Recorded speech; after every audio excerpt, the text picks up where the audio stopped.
Hello everyone, my name is Jen and welcome to the book Refuge and welcome to a reading vlog, which I'm sure you can tell by the thumbnail is going to be of me reading By Sin I Rise by Cora Reilly. Oh my god. This was one of the ARCs that I signed up for like as soon as it was possible. I got it through Social Butterfly PR, I believe she does hers through. And then I kept forgetting about it, and then I like check my books that I'm supposed to read each month and I'm like, why isn't this one popped up yet? Like, what's happening? And I finally got the ARC today, and it's a long weekend coming up. It is Labor Day weekend. I also have an interview with Gianna Darling that's going to be this Sunday, and I thought I would do a reading vlog for it because it's not too often that I get an upcoming release that like so many people are excited for, because a lot of times if you do a vlog for an ARC, like people can't watch it. And now if by any chance that there be any spoilers, I will totally tag them, but otherwise this will mostly be a reaction vlog. I also have some other books I'm in the middle of that are new. I'm reading Enthralled by Tiffany Roberts. I also have a couple others that I'm reading. One of them might be for a video, like I'm going to be recording a psychopath recommendation video, and I have enough to do a recommendation video, like I have enough, but there was one or two others that I want to read. But the main focus, literally, like I came home from work and I was like, I must read this now, is By Sin I Rise. So that is what most of this content was going to be. Also though, I did get some mail. I got my reveal book box, so I thought I would just open that quick. You can skip this if you want to. I'm not sponsored by them at all, but they're a book box that I've been using off and on for about a year, and they're really fun. Like when you go to sign up for them, you fill out this Google form with your favorite kind of like tropes. So you can choose Mafia, bully romance, travel, like whatever you want, you can choose those, and then they send you a mix of, most of them are indie published, some of them might be traditionally published, but most of them are indie, and they'll send you, you can choose either 1, 2, or 4 books, and then there's usually some like other promo items for other authors and stuff in here too. So I really love them. I have a lot of their books that I haven't got to, but I still love supporting it. And so there is a link down below if you want to get, like it doesn't get anything like special, but if you buy through my link, like it's like a referral link. So when I get so many referrals, then I get a free box. And this one actually was free because the last time that I mentioned it, I had enough people sign up. So it's really cool. But yeah, I mean, I pay for them usually, like it's not like I'm getting, like they're not sending it to me.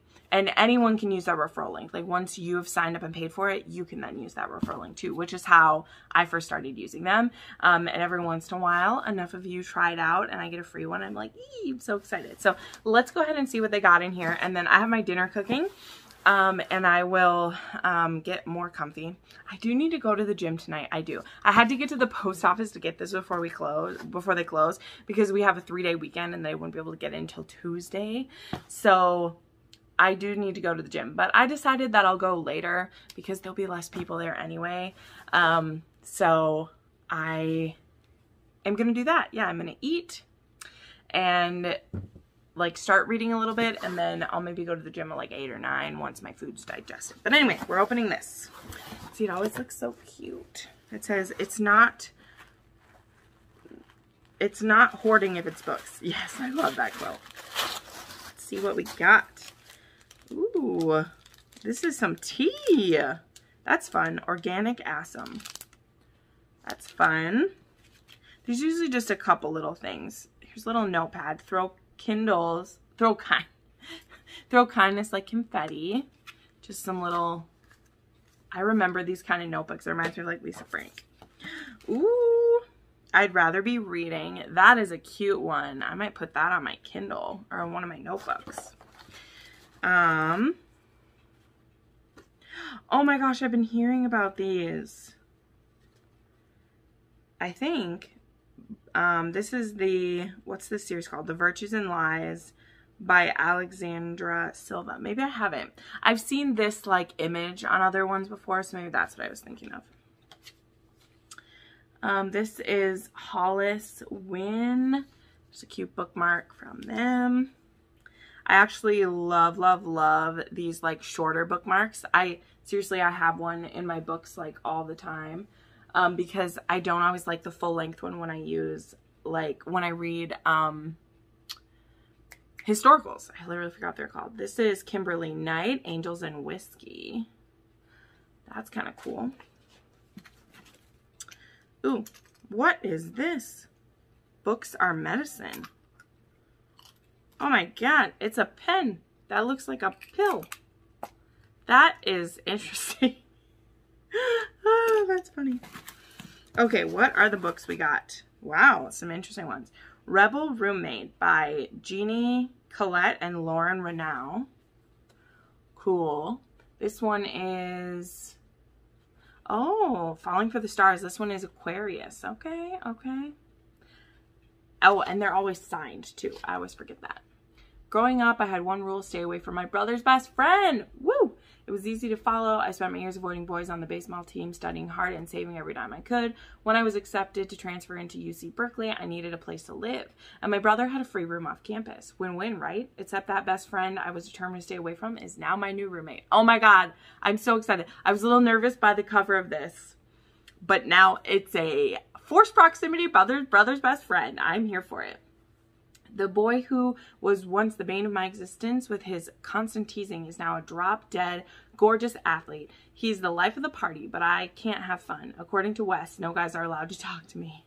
Well, two can play this game. If I can't date, then neither can he. It starts off as innocent fun, some half-naked yoga, or a little flirting until an interrupted moment of self-gratification turns things dangerous for my body and my heart. Living with my brother and his best friend has me breaking all the rules. I just have to decide if the consequences are worth the reward. I am excited. I love everything about that setup. Ooh, this one has a note in it.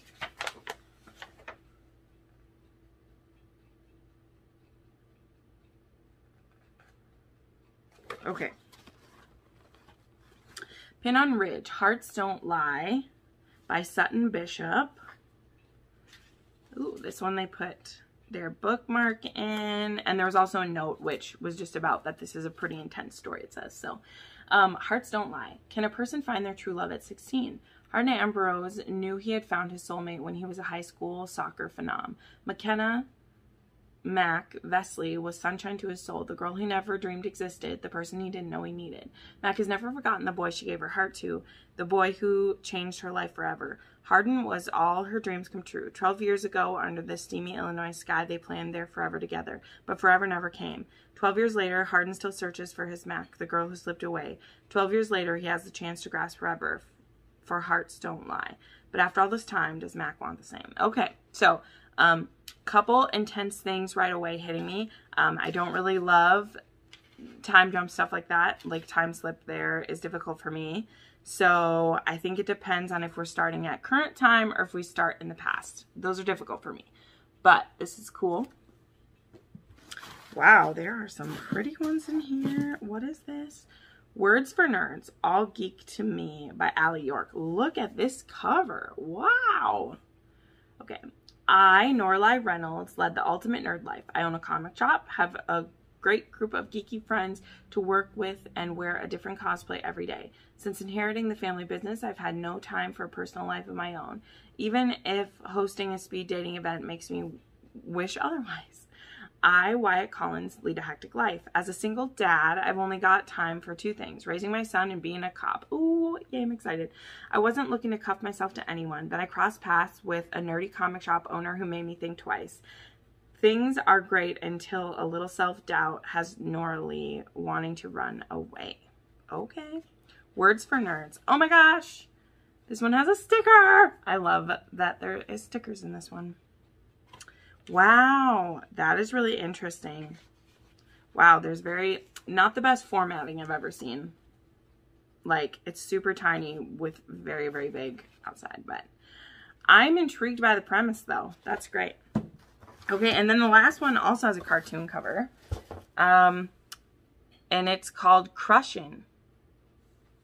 And it looks like this. And it's by Kelly Kay. And this one says, Romance, humor, intrigue. Oh shoot, that's the reviewer. Josh is a legend in his own mind, and Elle has no time for it. She has a job to do, and a winery hangs in the balance. Unfortunately, it's his family's winery. They'll either screw up each other's lives or end up screwing. Crushing is the story of two people who hate each other, but rumor has it with enough wine, anyone can fall in love. All right. Very interesting. I've never heard of this either. Oh my gosh, it has a family tree in it. Well, that's encouraging. When there's a family tree, things are good. So anyway, these are some very unique ones, man. I've never heard of any of these authors, and I'm pretty intrigued by all of it. So there we go. That was in my book box. That ended up being a little bit longer than I meant it to, but check out the link down below if you want to check out the services. I love being surprised. And that's one of the big reasons why I still do it. You can also redo your form anytime you want. Like if 1 month you don't love what you get, you can try something else. I have so many of mine ticked. I know I've done I know I did the Hate to Love. I have Mafia on there. I have Dark Romance. I have Brother's Best Friend. I have Police, Firefighter, and service workers on there. You can choose that way. But anyway, okay. So I'm going to have my dinner. And like I said, I need to finish another book I'm almost done with. So I'll probably start by Sin I Rise after the gym. But we'll make this vlog mostly about it. And then we'll see where we're at and see if I put other books in here as well. But I'll check in later. Hello again. Well, it is later the same evening. And I finished the arc of Relentless Hunter that I was reading. And I loved that book. More to come about that one. That one doesn't come out until January, so we won't worry about it too much right now. But I am already 22% in to By Sin I Rise. And again, I'm going to keep this spoiler free because this book doesn't come out for 2 weeks. But just initial feelings is that it's it's like slipping under a warm blanket being back with Cora Reilly's writing. It's just so readable. It flows so well. I love getting a look at specifically Luca and Arya as parents. I'll be honest, we don't get to see a ton of it because she does keep the story moving pretty quickly. There was a really powerful kind of prologue that shows the night that Luca slaughtered the MC, but from the point of view of Maddox, who is only 5 years old, and kind of beginning the birthing of his revenge. And there's this really cool contrast between we see Maddox at 5 years old, and then we see Marcella at 5 years old when she's being thrown this huge birthday party, and she's her daddy's princess. And that doesn't mean that she is a weak though. When we see her at 19, which is how old she is at the start of this one, she's very aware of her place. And though Luca has done his best to give her more power than a lot of other girls, even 20 years in the future from our previous past, the women of the Familia still don't have a lot of say in things, which is kind of frustrating to me.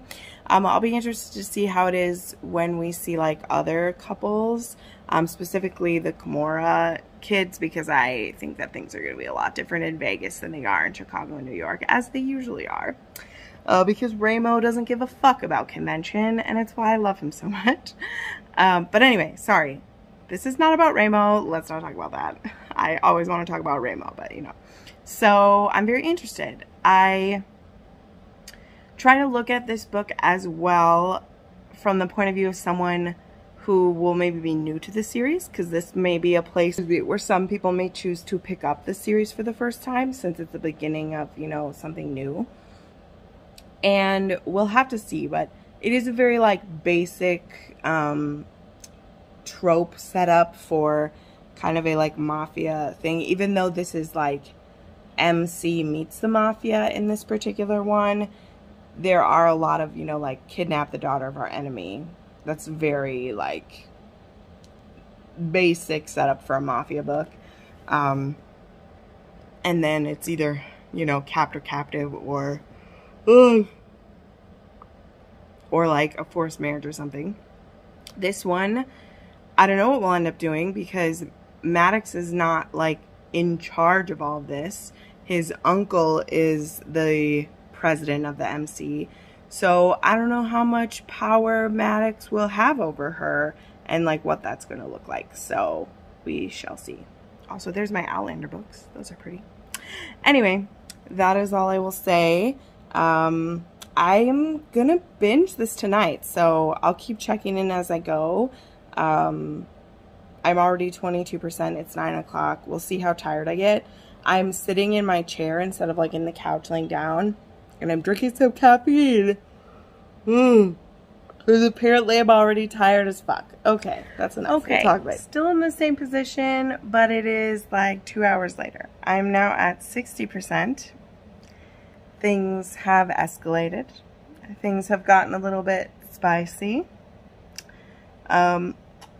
We have some piercings on our mad dog, Maddox, which I'm always very happy for there to be. I mean, Cora Reilly's doing some things. It's so hard. I don't want to spoil this book because I know that it means so much to people. It's so interesting. This definitely reads very like new adult. It's not as bloody or gory or as emotional so far. Like I know there's going to be a cliffhanger to this one because Cora Reilly has this book split into parts 1 and 2 because all of the story in one part. So I'm nervous because now we're at 60%. Some things are happening. The connection is building. But yeah, it's reading very new adult, which I don't know how to feel because I know that the characters, it's not that like these characters are really any younger than the characters in the other series, you know. Arya was 18. Gianna was 18, you know. All of them are like 18 or 19 because that's what age the women are when they're getting married off or they're getting kidnapped or like whatever's happening, you know. But the way that this one is written, it just feels like it's new adult. And I don't know if that was on purpose or this is just what came out when she was writing, if this was just what happened. And I'm not saying that that's bad. I just feel like there are some scary things that are happening and they're being written very tame. You know, I think of Twisted Emotions or Twisted Pride, and those books just really like hit me in the gut. And this one is just like, again, the tone and how it's written. Not that I'm not enjoying myself. But again, I try to think, if I was not connected to these characters, if I did not have 14 books before where I care about them, would I feel this way about this daughter of a hero I love? And I don't know if I would. We're going to see how things escalate because, you know, Marcella's going to go on an arc between this and the next book, you know. She is going to be changing. And Maddox, we're going to see what kind of man he ends up being. So, I'm not saying any of these things as critiques, you know. I'm just musing. And we'll see where we go from here. But right now, I'm feeling a very certain way. Also, as I like to point out now and then, everything bad that ever happens in Luca's life happens because of Arya. And I say that because this whole massacre only happened because Arya did something stupid, which made Luca go murder people, which 20 years later caused their daughter to get kidnapped. Just saying. Just saying. If there's a weak link in the familia, it's Arya. I'm just kidding. I feel horrible for her that her daughter is taken. Like, that would just crush me. So, alright. It is 10:45. I'm at 40%. I'm going to finish this tonight. I will stay up until I'm done. But I probably won't update again because I'm probably going to get in bed and like read in the dark. And so I will update in the morning and let you know my final non-spoilery thoughts about By Sinai Rise. Okay? Okay. Hi. It is the next morning. And I decided that I will just make this vlog about By Sinai Rise because I want to get it put up and share it with everybody, even though it's early. So this is also a bit of a mukbang because I'm eating breakfast. If you can't tell, I'm about to film my weekly videos, or my videos for the week. It's time to do a book haul. Things really stacked up on me there. Yeah. Okay, so I finished it. And I was talking with Mary from More to Mary this morning as she was going to bed, because it's like 11 o'clock p.m. where she is. And, you know, she wanted to know my feelings. And Mary is the reason that I read these books the first time. Like, she talked her way through the Born in Blood and Cora Chronicles, and she had me hooked. She had me hooked. And so I feel like she's the best person for me to talk through this stuff with, you know? And I don't know.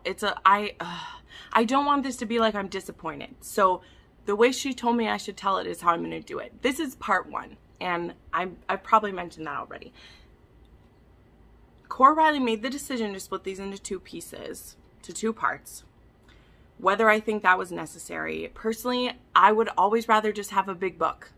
I know that because this is the start of a new series, this could be the entry point for a lot of people to her. You know, this is going to be a good, like, this is the start of a new series. If you didn't want to dive in before when there was, you know, 14 books you had to read, you could start fresh with this one and you won't be confused about anything.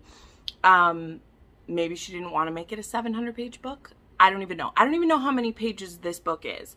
But I will say, if I end up getting a physical copy and this is only like 300 pages, I'm going to be a little pissed that it isn't just one. Because the cliffhanger, like, everything just stops. Like, everything just stops, which is what a cliffhanger could be. But it also makes this an incomplete story and makes it difficult for me. Sorry, I forgot to mute my phone and everything. So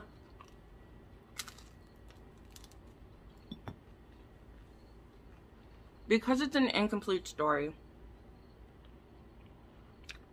but it's a separate book, I have to rate it that way. Like, I got an arc of this book.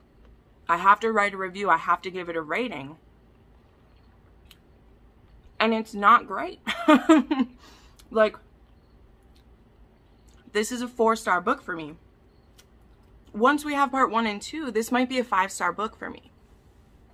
But when an author chooses to split a story in half, to make it a duet, to make it like that, I can only rate what I have. You know, Mary and I were talking about that when we first read them.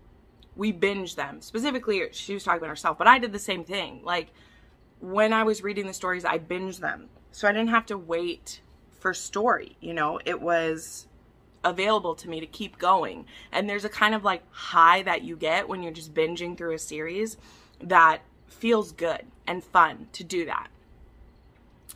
And with this, I was left on feeling unsatisfied, which is okay, but that's a choice that you make as an author. And whether it is just because she honestly felt she needed a split, or whether it's for more money or whatever. Like, I do not begrudge an author to get her money. Like, I do not at all. Like, some people do, but I don't. But as a story reader, I am sad because I can't just be like, oh, this is 5 stars. I loved it so much. I may feel that way when we read part 2.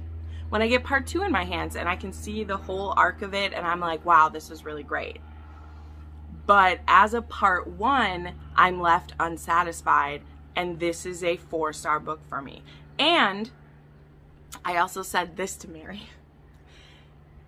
If I had never read another book by Cora Reilly, if I was a fan of Mafia and so I wanted to try this, if I didn't have the nostalgia factor, if I didn't love Luca, kind of love Arya, if I didn't love Matteo, if I wasn't happy that these were the second generation of the Vitiello, this would be a 3-star book for me. Because this series is running high on nostalgia, okay? It's running high on nostalgia. And in a different way than, like, I'm sorry I'm making this comparison, but in a different way than, like, Kingmakers, which I was also disappointed in the first book in Kingmakers, okay? So that ends up being one of my favorite series I've read this year. Maybe one of my favorite series ever. But this could just be because it's the beginning. I'm sure part of it is because it's a part 1. But if I was reading this book, never having read another word of Cora Reilly, which I can't fully remove myself from. I can't fully take myself away from that. This would be nothing special. It would be nothing new. And it doesn't have the fire that I want in her books. You know, like that feeling in my gut where I just hurt for the characters isn't in this one. And part of that is like, I think I said this in another clip, like, Marcella's grown up relatively normally and better than any other people we've seen in the Mafia before. She's very protected. She is in her golden cage type of thing, but she is very, like, aware of things more, and she isn't quite as ignorant of things. And she's definitely not mistreated. So she doesn't have all this baggage and angst that our previous heroines have had. And, you know, Maddox has all the angst. He has all the angst. And he didn't feel super powerful to me or have that commanding presence that I want from a Mafia here. I know he's MC, but like in one of these books. So that's where I'm left at. That's what I'm feeling. I'm sorry that this isn't as exciting, but I feel like this is being honest. My advice maybe is that maybe wait till part 2 is out. I know that that is such a, like, I want people to like buy her book and it to be successful and great because there are other books in this series that I want. But as a lover of Cora Reilly, I wish that I had both parts so that I could judge it as a complete thing. But when you split your book and you send it out to reviewers as part 1, I have to review it that way. And as a part 1, I kept waiting for the fun to start. I kept waiting for things to happen, and I didn't feel that. So, also for trigger warnings, there is animal abuse in here. The MC runs a dogfighting ring, so just know that. We don't see any full-on fights, but we definitely hear about what happens with them, and we do see some abused animals. So I just want to put that trigger warning in there. There wasn't... I mean, there was some slight assault in here, but none really done by the hero in this one. This actually was pretty free of trigger warnings for the most part. Because again, our heroine doesn't really have any trauma. And I'm sorry I'm saying that, like we need trauma, but in Mafia, it's usually something we have, you know. So, okay, that's gonna be it for this reading vlog of By Sin I Rise. I hope I have something better to report when part 2 is out because I still love her writing. This was very readable. I can see for some people this being a good intro to Mafia book as well. I definitely will recommend it that way, and we'll see where we go. So thank you so much for watching. Make sure to like and subscribe to the channel. That will really help me out, and I will see you next time. Bye.